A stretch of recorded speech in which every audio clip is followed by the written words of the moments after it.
عبد الرحمن اول اندلس میں امارات امویہ کا بانی تھا جو 756 سے 788 تک اندلس میں حکمران رہا۔ وہ 731 میں پیدا ہوا۔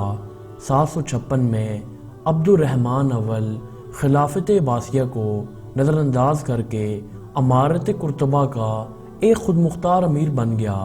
عبد الرحمن خلافت بنو امیہ کے 10ویں خلیفہ ہشام بن عبد الملک کا پوتا تھا۔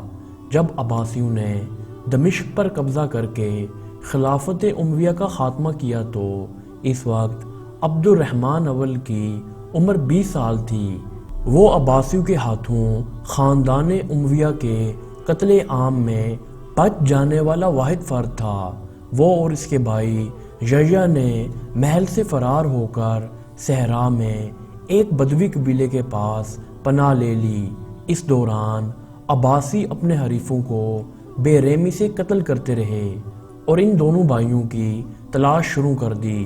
اس دوران انہوں نے عبد الرحمن اور یحییٰ کا بھی پتہ چلا لیا، جس پر دونوں بھائی فرار ہو گئے اور دریائے دجلہ میں کود گئے۔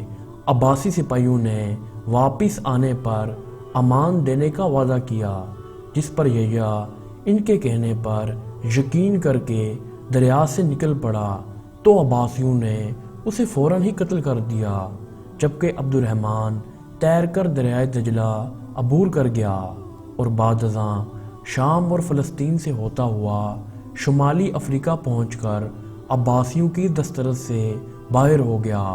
خلافت بنو امیہ کے خاتمے کے بعد افریقہ کے صوبوں میں مقامی سرداروں نے حکومت قائم کر لی تھی۔ سلطنت امیہ کے یہ سابق امیر امویوں اور عباسیوں دونوں سے آزادی چاہتے تھے، اس لیے عبد الرحمن کو ان کی جانب سے زندگی کا خطرہ لاحق تھا اور اس نے مزید مغرب کی جانب فرار ہو کر موریتانیہ میں بربر قبیلوں کے پاس پناہ لے لی۔ 755 میں وہ کیوٹا کے قریب موجود مراکش پہنچا، جہاں اس نے اپنا ایک سفیر ہسپانیہ بھیجا تاکہ وہ خاندان امیہ کے وفادار سابق رہنماؤں کی حمایت حاصل کر سکے۔ ان رہنماؤں کی بڑی تعداد صوبہ الویرا موجودہ غرناطہ میں مقیم تھی، جہاں امیر یوسف کی کمزور حکومت موجود تھی جو ایک قبائلی گروہ کے ہاتھوں میں کٹ پتلی بنا ہوا تھا۔ یہ افراد عربوں اور بربروں کے درمیان نسلی اختلافات کے باعث پریشان تھے۔ عبد الرحمن نے اس کو بھرپور موقع سمجھا اور سابق وفادار پیروکاروں کی دعوت پر ستمبر 755 میں ملاگا کے مشرق میں المنکب کے ساحل پر اترا۔ ابتدا میں عبد الرحمن نے اپنے حمایت یافتہ افراد سے مشورے لیے جو خطرات کے باعث محتاط تھے۔ امیر یوسف نے مذاکرات کے آغاز میں عبد الرحمن کو زمین اور اپنی ایک بیٹی نکاح میں دینے کی پیشکش کی۔ عبد الرحمن زیادہ کی امید لگائے بیٹھا تھا، لیکن وہ دباؤ کے باعث یہ پیشکش قبول کرنے کے قریب تھا کہ امیر یوسف کے ایک اندلسی پیغام رساں کی عبد الرحمن کے ایک حامی عبید اللہ سے جھڑپ ہو گئی۔ اپنی بہترین عربی لکھنے کی صلاحیت پر ٹوکنے پر عبید اللہ نے اس پیغام رساں پر حملہ کر دیا، جس کے باعث عبد الرحمن کا یوسف کے ساتھ تصادم ناگزیر ہو گیا۔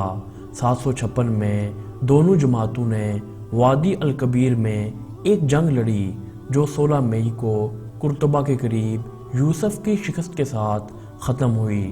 عبد الرحمن کی فوج نے بہترین اسلحے سے لیس نہ ہونے کے باوجود ایک تاریخی فتح حاصل کی۔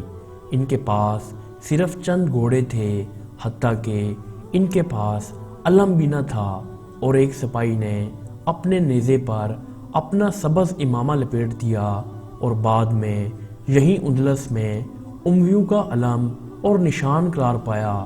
عبد الرحمن کا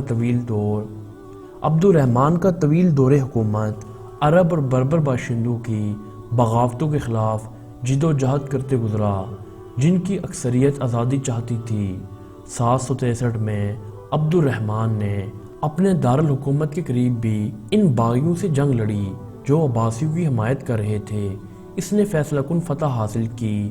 آخری سالوں میں عبد الرحمن نے کئی محلاتی سازشوں کو بھی کچلا۔ اس نے فن تعمیر کے نادر شاہکار مسجد قرطبہ کی بنیاد رکھی، جس کی تعمیر اس کے بیٹے اور جانشین ہشام اول کے دور میں بھی جاری رہی۔ اس نے جس حکومت کو قائم کیا وہ 1031 تک ہسپانیہ پر حکومت کرتی رہی۔